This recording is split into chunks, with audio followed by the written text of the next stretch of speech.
So this is the second part of the quality management, and we were discussing about the service quality.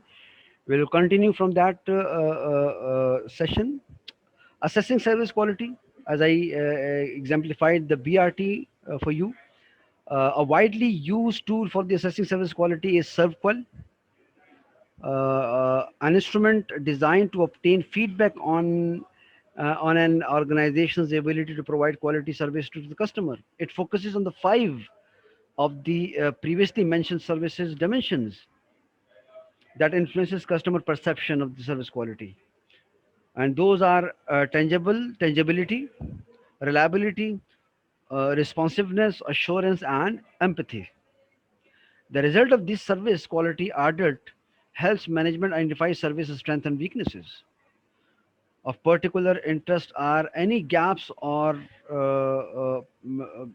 discrepancies in the service quality. There may be discrepancies between actual customer expectations and the management perception of those expectations. What the customer is expecting from the services and what the management is having the perception of those expectations. And on the second, the management perception of the customer expectations and service quality specifications. What kind of a management is perceiving of customer expectation, and the service quality and the service actually delivered, what is being promised to deliver and what is being actually delivered. So that is being taken into consideration for the gaps. Service quality or service is actually delivered and what is communicated about the services to customer, and the customer expectation of the services providers and their expectation of provider delivery. So if discrepancies and gaps is being found in these five areas, then you have to do something for the quality. And what are the determinants of the quality? I've already told you, just like product quality, services quality is also having some determinants like design, how well the product or service conform to the design, ease of use, and a service after delivery. If you exemplify the BRT, so you can see the design. If you find the design very well, if you find the design attractive, accessible, and then it can be called a good quality service. And how will the product or services conform to the design? It means that if that design is according to the expectation of the customer, and if the design is definitely, in fact, according to the customer's perception, then it would be called a conform quality. Ease of use, you can, if you can use easily the service, so it was also fulfilling the quality standards. And the last is service after delivery. So in BRT, we cannot say that the services are there after delivery, because if you once have used the service, then there is no after delivery services are there. But might be in hospital example, might be in restaurant example, might be in education kind of services. You may find the services after delivery, because in you are studying in the university. After getting your degree, you may find university will be helping for you in any kind of academic operation in your future life. So there is service after delivery in the university. Similarly, you can find services after delivery in online and e-business, online shopping. You go for Daraz, you go for Alibaba.com, you go for any kind of e-shopping or market. So you will find services after delivery as well. Then inside of the quality management continues here, and responsibility for the quality is, it means that to whom, on whom the responsibility of the quality comes. It comes on the top management, because top management has the ultimate responsibility of the quality. While establishing the strategies for the quality, top management must institute programs to improve quality, guide, direct, and motivate managers and workers, and set an example by being involved in the quality activities and initiatives. Then, second thing, or second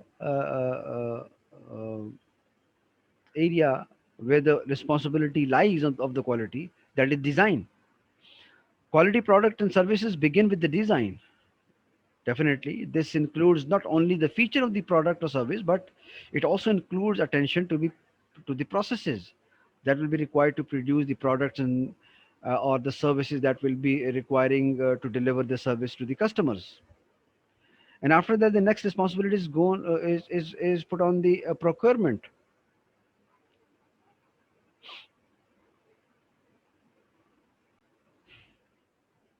The procurement department has responsibility for the obtaining goods and services that will not detract from the quality of the organization's goals and services. Procurement is all those agreements with your vendors, all those agreements with your associates or similar like organization or the government or the suppliers even.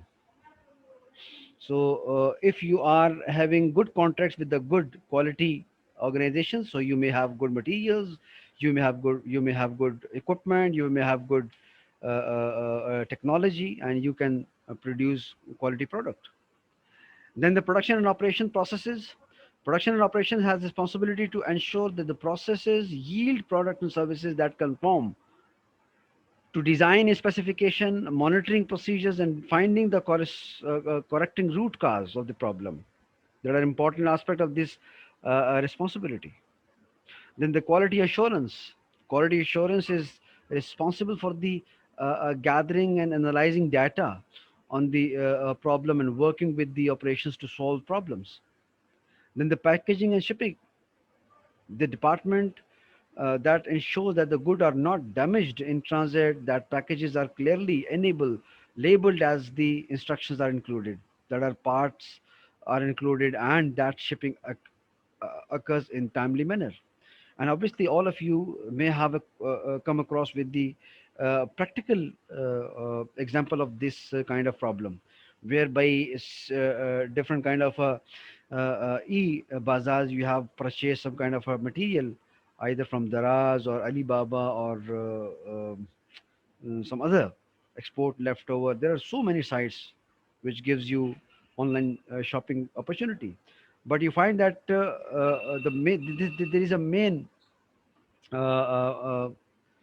blame on these kind of services, that the product is being promised on the screen. The delivered product is not accurate according to the promise. So where that problems comes from, it might be one of them reason might be the packaging area and the shipping area. And similarly, the marketing and sale, the department has the responsibility to determine customer needs and to communicate them to appropriate areas of the organization. In addition, it has the responsibility to report any problem with procedures and product and services. The last one is customer services. Customer services is often the first department to learn the problem. It has the responsibility to communicate all the information to appropriate departments, real in the reasonable manner with the customers, work to resolve problem and follow up to the confirm that the situation has been effectively remedied. So these are the insight of the quality, and these are the responsible area for the quality management. Okay, the benefit of the good quality uh, is business organization with good and excellent let me enlarge that. Okay, business organization with good and excellent quality typically benefit is in variety of the ways: an enhanced reputation of the quality, the ability of the command premium prices, an increased market share, greater customer loyalty, lower liability cost, and the fewer production or service problems. So that would be the benefits of the good quality if you're producing good quality in product or as well as in service. So definitely your market share would be increasing. You may have good returns.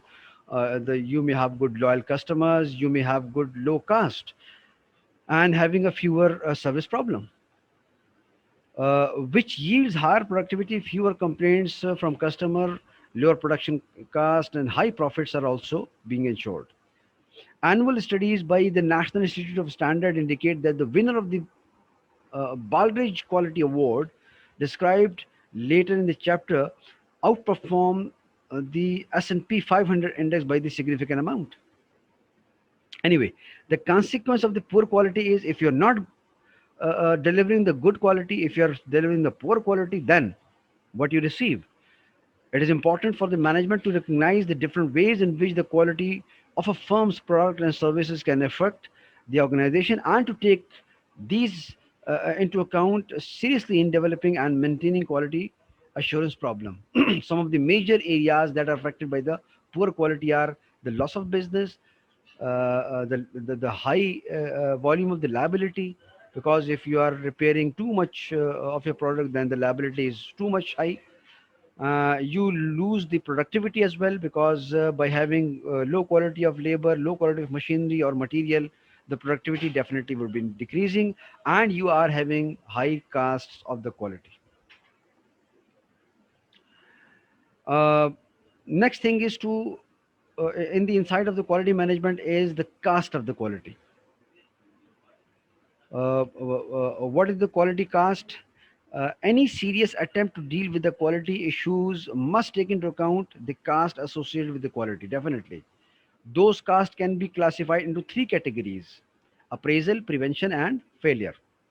And here in the diagram, you can see what is appraisal cost. Appraisal cost is the cost related to the measuring, evaluating, and auditing materials. That is appraisal cost.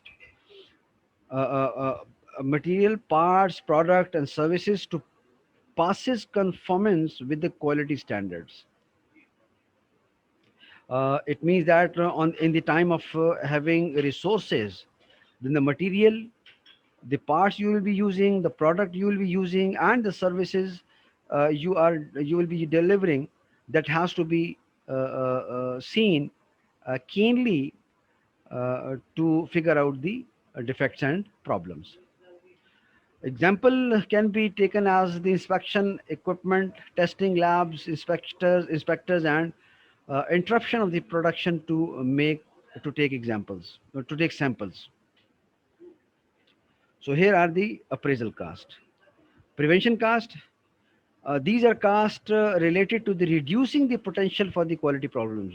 What that is prevention cost. That you are expanding some amount for reducing the chance of the defects.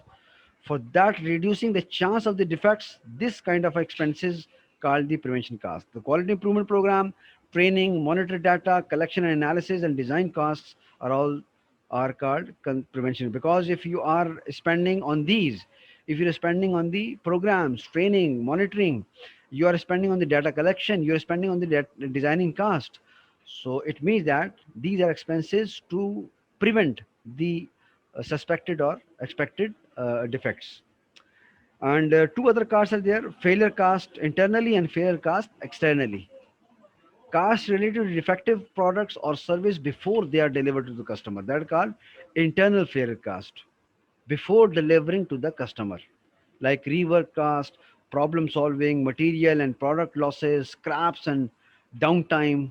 These are activities are having so much expenses before the delivery of the product or service. But after the product or service is being delivered to the customer, then, if the good is being returned, or need to be reworked, or the warranty are being claimed, or you are losing your goodwill, you are losing, you are paying for the high for the liability claims and the penalties. So these are the cost after delivery to the customer. So this is called external failure cost. So these things take to be taken into consideration. Now, the quality awards are there, and quality certificates. Quality awards have been established to generate improvement in the quality. The Malcolm Bridge Award, the European Quality Award, the Deming Prize are well-known awards, while annually to recognize firms that have integrated quality management into their operations. Balgrid Award, number one, named after the late Malcolm Baldrige, an industrialist and former Secretary of the Commerce. The annual Baldrige Award is administered by the National Institute of Standard and Technology in the USA. Definitely, the purpose of that award is having the competition is to stimulate efforts to improve quality and to recognize quality achievement and to publicize successful programs. So that the picture you are seeing here, it is Baldrige Award. The second is thing European Quality Awards. European Quality Awards is mostly most prestigious award for the organization excellence. The European Quality Award sits at the top of the regional and national quality awards, and applicants have often won one or more of those awards prior to applying for the European Quality Awards. And the third one is Deming Prize. The Deming Prize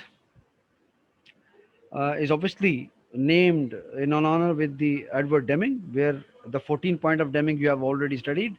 The Japan's highly coveted award recognizing successful quality efforts.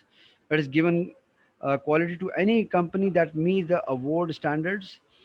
Although typically given to the Japanese firms in 1989, Florida Power and Light became the first US company to win the award. So these are very famous award in the quality area. Certificates, many firms that do business internationally recognized by importance of the quality certification.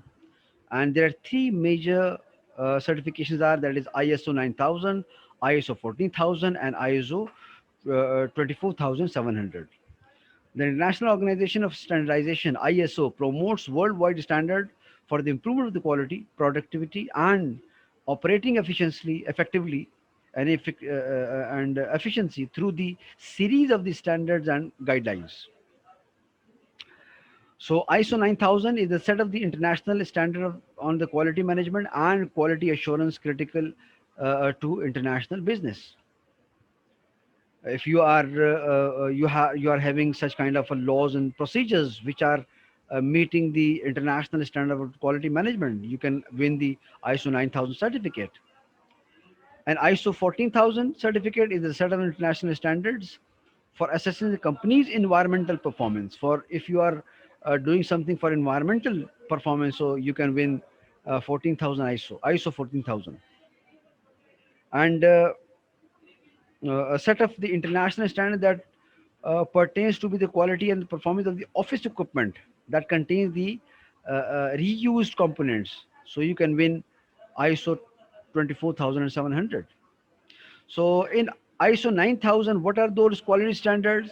These are the customer focus, they are leadership, these are involvement of the people, the approach, so process approach, and the systematic approach, the management, the continual improvement, and use of the factual approach to decision making, and finally the mutually benefits of supplier relationship. If all these 8 points are being taken into consideration in your organization effectively, efficiently, officially, so you can win the ISO 9000. But along with this, if you are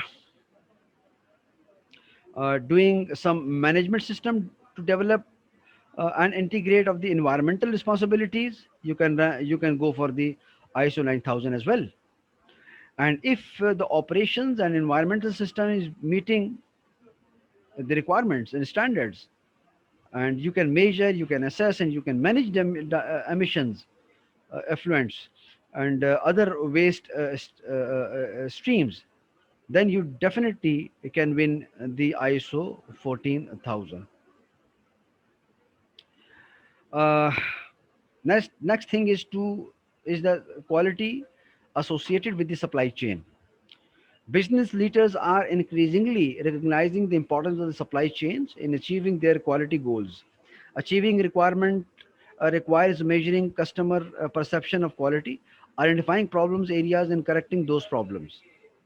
When dealing with the supplier quality in global supply chains, companies are finding a wide range in the degree of sophistication concerning quality assurance.